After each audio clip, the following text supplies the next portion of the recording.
अगर आपको लगता है कि आप अच्छी प्रिपरेशन कर रहे हैं लेकिन उसके बाद भी प्रीलिम्स क्रैक नहीं हो रहा है, पहला मिस्टेक, पढ़ तो लिया आपने लेकिन सॉल्व नहीं किया। देखो, जो प्रीलिम्स एग्जाम है वो रीडिंग से कहीं ज्यादा रिएक्शन टाइम का एग्जाम है। मतलब आपने वो पर्टिकुलर कोई क्वेश्चन देखा, उस क्वेश्चन को देखते हो कितना जल्दी आप रिएक्ट करते हो।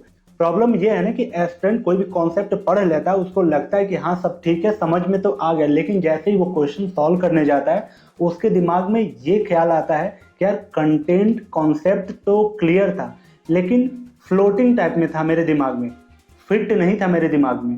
क्योंकि प्रीलिम्स में नॉलेज तो आपकी आधी जीत है, लेकिन इससे बड़ी जो जीत होती है वो क्वेश्चन हैंडलिंग स्किल की मानी जाती है कि आप क्वेश्चन को कैसे हैंडल कर रहे हो, वो आपकी स्किल कैसी है। और ये जो स्किल है सिर्फ पढ़ाई करने से, रीडिंग करने से नहीं आती, बल्कि आपको एमसीक्यू ट्राई करने से, ठीक है, एलिमिनेशन मेथड, गेसिंग अप्रोच आपके जो हैबिट में आता है, मिक्स टॉपिक आप प्रैक्टिस करते हैं टेस्ट सीरीज का, और इससे ज्यादा इफेक्टिव होता है टाइम प्रेशर आप किस तरीके से अपने ऊपर हावी कर रहे हैं। ठीक है, टाइमिंग का प्रेशर कैसे हैंडल कर रहे हो आप। देखो, जो टॉपर का रूल है वो ये है कि आप डेली 20 से 25 एमसीक्यू ट्राई करो, लगाओ, चाहे वो गलत हो या फिर सही हो, इस पे ध्यान नहीं देना, लेकिन आपको लगाना है। इससे आपको ना क्वेश्चन के पैटर्न समझ में आएंगे, क्वेश्चन के लैंग्वेज समझ में आएगा, कहाँ पे क्वेश्चन आपको ट्रैप कर रहा है, किस तरह के क्वेश्चन ट्रैप कर रहे हैं, आपको ये पता चलेगा, जिससे आपका जो गेसिंग टेक्निक है ना वो करीब रियल एग्जाम में 10 गुना बढ़ जाती है। दूसरा मिस्टेक, पीवाईक्यू को सिर्फ सॉल्व करना, उसको साइंटिफिकली एनालाइज ना करना। देखो, पीवाईक्यू तो सब सॉल्व करते हैं, लेकिन जो रैंक लाने के लिए आपको उन पीवाईक्यू को डिकोड करना पड़ेगा, क्योंकि तुमको पीवाईक्यू से यूपीएससी के थिंकिंग प्रोसेस के बारे में पता चलता है कि यूपीएससी किस तरीके से सोच रहा है इस पर्टिकुलर एग्जाम को लेके। देखो, इसमें रॉन्ग अप्रोच क्या है, तुम पीवाईक्यू को सॉल्व करते हो, उसके आंसर की देखते हो, ठीक है, उसके बाद आप एक्सप्लेनेशन देखते हो और दिमाग में ये सोचते हो कि मेरा पीवाईक्यू सॉल्व हो गया, अब मुझे पीवाईक्यू करने की जरूरत नहीं है। लेकिन ये रॉन्ग अप्रोच है।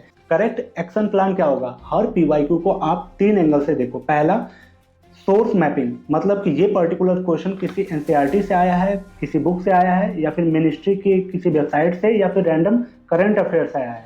उसके बाद क्या ये पिछले 5-10 साल से ये रिपीट प्रोसेस में है, ये पर्टिकुलर चैप्टर से ये पीवाईक्यू आना, यानी उस पर्टिकुलर चैप्टर का क्या ये रिपीट थीम हो रही है, कहाँ से मतलब आ रहा है ये क्वेश्चन। ठीक है, सोर्स का मैपिंग आपको पहला आइडेंटिफाई करना है। दूसरा, ट्रैप ऑप्शन आइडेंटिफिकेशन, कि यूपीएससी किस तरह के क्वेश्चन में आपको ट्रैप करता है, या फिर कौन कौन से ऐसे वर्ड है जहां पे वो ट्विस्ट करता है अपने स्टेटमेंट वाले क्वेश्चंस में, वो किस तरह से आपको उलझाता है। ठीक है, उस ट्रैप को आइडेंटिफाई करना। अगर ये स्किल आप में डेवलप हो गई ना, ट्रैप आइडेंटिफाई करने वाली, तो इससे आप रियल एग्जाम में करीब करीब 20-25 नंबर एक्स्ट्रा सेव कर पाओगे आप अपने। इसके साथ साथ आपको फ्यूचर की प्रिडिक्शन करना है कि इस पर्टिकुलर क्वेश्चन के किस तरह के और क्वेश्चन आ सकते हैं बन के। ठीक है, जैसे 360 उस पर्टिकुलर पीवाईक्यू का आपका 360 एरिया कवर हो जाता है। ये कैसे आप करोगे, आप पर्टिकुलर एक टॉपिक लेना, उसके 5 या 10 साल का पिछला ट्रेंड देखना, ठीक है, कि किस तरह के क्वेश्चन कहाँ से आ रहे हैं पर्टिकुलर एक एक टॉपिक के। ठीक है, वहां से आपको एक आइडिया पता चल जाएगा, एक थीम पता चल जाती है। ठीक है, फिर वहां पे आप इफर्ट दे सकते हो कि हाँ ये एरिया से ज्यादा क्वेश्चन आ रहा है, तो मुझे यहाँ पे ज्यादा मतलब अपना एफर्ट देना पड़ेगा।